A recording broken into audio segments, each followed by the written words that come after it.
Hi friends, എന്താണ് എല്ലാവർക്കും സുഖമല്ലേ? ഞാനും സുഖമായിട്ടിരിക്കുന്നു, അൽഹംദുലില്ലാ.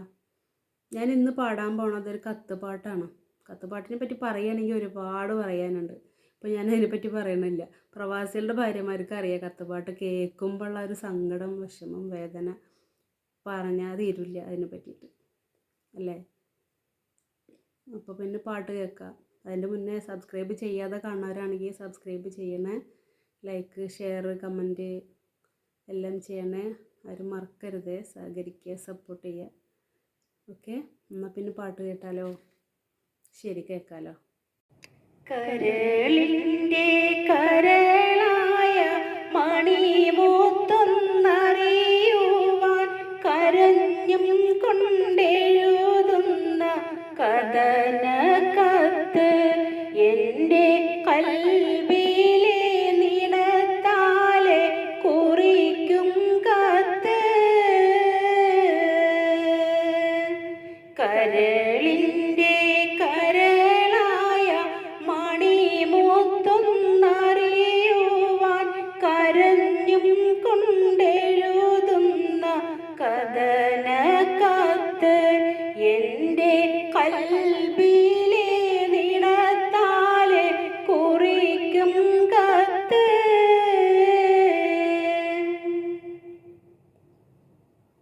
നാം അന്ന് പിരിഞ്ഞിട്ട് വർഷമഞ്ച് തികയുന്നു.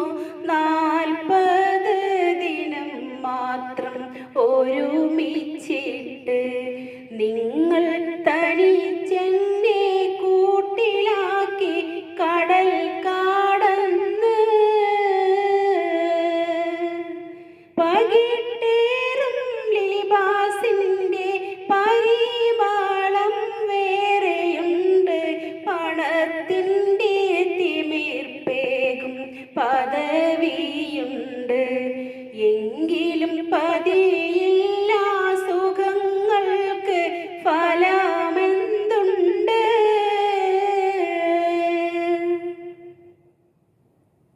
കരളിൻ്റെ കരളായ മണിമുത്തൊന്നറിയുവാൻ കരഞ്ഞും കൊണ്ടെഴുതുന്ന കഥന കത്ത് എൻ്റെ കൽവിലെ നിണത്താലെ കുറിക്കും കത്ത്.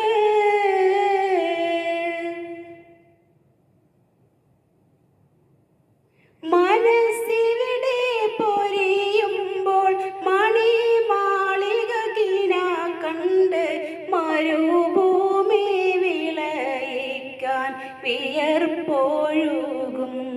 നിങ്ങൾ മരിക്കുമീ നിമിഷങ്ങൾ തിരിച്ചേകുമോ? കല്ലാണോ മനസ്സിൻ്റെ കളിപ്പാവയാണോ ഞാൻ? കനിവില്ലാതകന്നതിൽ അസ്റാറെന്തേ? എല്ലാം കിനാവ് പോലൊളി കാട്ടി അകന്നതെന്തേ?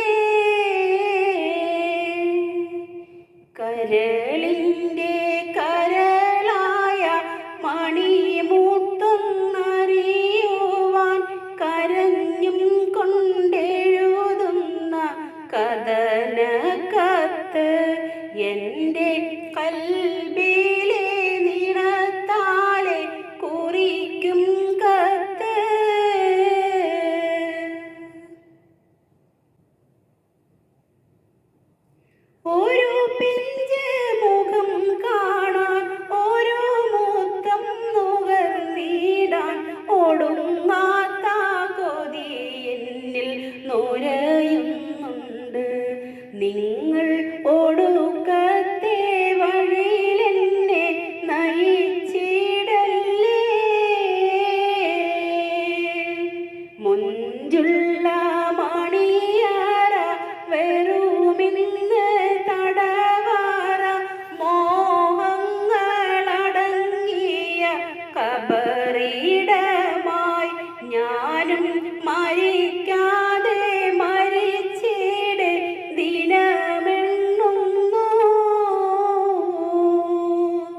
എൻ്റെ കൽബിലെ നിണത്താലെ കുറിക്കും കത്ത്.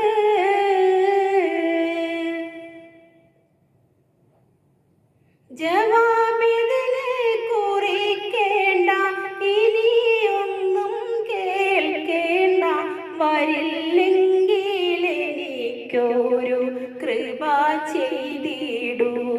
എൻ്റെ കബറിടം കനകത്താൽ അലങ്കരിക്കൂ. കരളിൻ്റെ കരളായ മണിമുത്തൊന്നറിയുവാൻ കരഞ്ഞും കൊണ്ടെഴുതുന്ന കഥനക്കത്ത് എൻ്റെ കൽബിൽ